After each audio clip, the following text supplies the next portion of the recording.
Hello, I'm Doug Hoyt, and this is Using vmprobe's Web Interface. As we saw in a previous video, vmprobe's web interface can be started by running the web subcommand. At this point, you can navigate to the URL displayed in your browser. This is the primary vmprobe screen of the web interface. It is a windowing environment. Windows can be moved, minimized, and maximized. This is the central console window that allows you to open new windows. For example, we can open the server list window. The server list window displays the remotes that we are currently connected to. By default, the only remote is localhost. We can see that localhost is connected and that it's running vmprobe version 0.1.5 and it is a Linux system. Remotes can be removed by disconnecting. And new remotes can be added by entering their host names in this box. The first window other than server list that you might choose to examine is the memory info window. Opening it, we can see the details of memory usage of the systems. At the top is a total summary of all memory use for all of the remotes. And each remote will get its own entry in this table. The total memory for each remote is displayed here.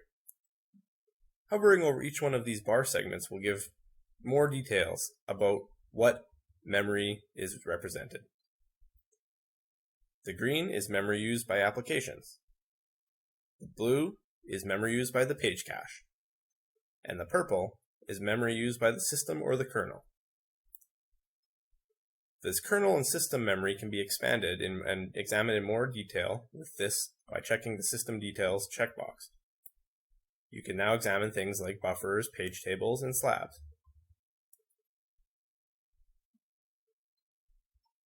For Linux systems, you can also examine the LRU lists by clicking this checkbox.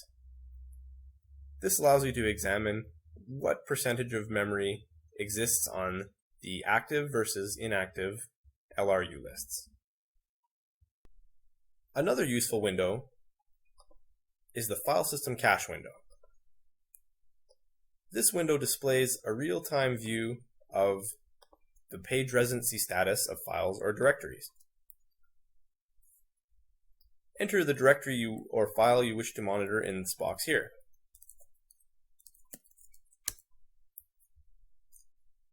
I've created a file big.dad, which is 1 gigabyte in size. In this box, we see the residency status of this file. It's similar to the vmprobe cache show command in its display. Portions of the file can be highlighted. The highlighted segments are displayed down at the bottom here. We see that in this case we've selected 128 megabytes of the file, and none of it is resident in memory. These buttons next to the display are analogous to the touch, evict, and lock commands of vmprobe on the command line. To touch it, the highlighted segment to bring it into memory, press the up arrow. Now we can see that a portion of this file is in memory. Let's examine what happens in the memory info screen as we touch and evict portions of this file. I will enable the LRU lists. Now we can unselect and select all pages of the file, and I will try to bring the entire 1 gigabyte file into memory. Notice that the page cache is expanding. It is now 1.6 gigabytes. Also notice that the inactive file segment has grown considerably as well. If we touch it again, we'll notice that the file has moved from inactive to active. Finally, evicting this portion of the file eliminates it from the page cache.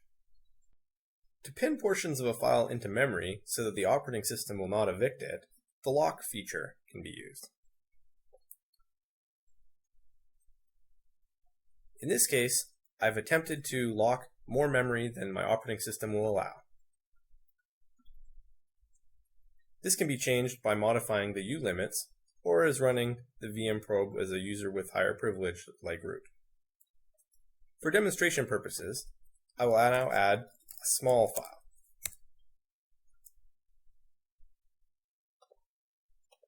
As we can see, this file is only 40 kilobytes in size. If I select a portion of this file, now I'm allowed to lock it. You can see this lock icon appears down here, describing details of the lock. In this case, 4 kilobytes of the file was locked a few seconds ago. After locking, attempting to evict the file will not succeed to evict the locked portion of the file.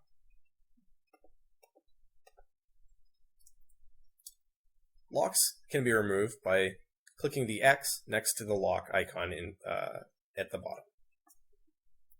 At this point, eviction will be successful. If there's a particularly interesting cache profile that you wish to save for later, the cache profile of the path can be recorded with the snapshot function. After taking a snapshot, the cache snapshots window can be opened to display your saved snapshots. We see here at the top the snapshot that we took a few seconds ago.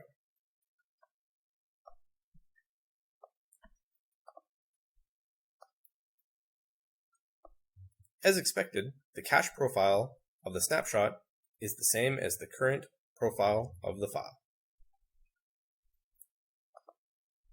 Let's evict the file from memory.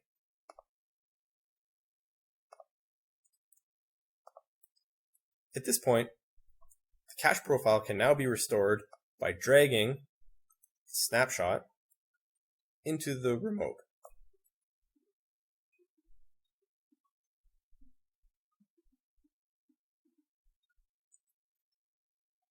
The cache profile has been restored. We have now seen the major functionality of the vmprobe web interface: visualizing memory usage, touching and evicting files, locking, and snapshotting. Thank you for watching Using vmprobe's web interface.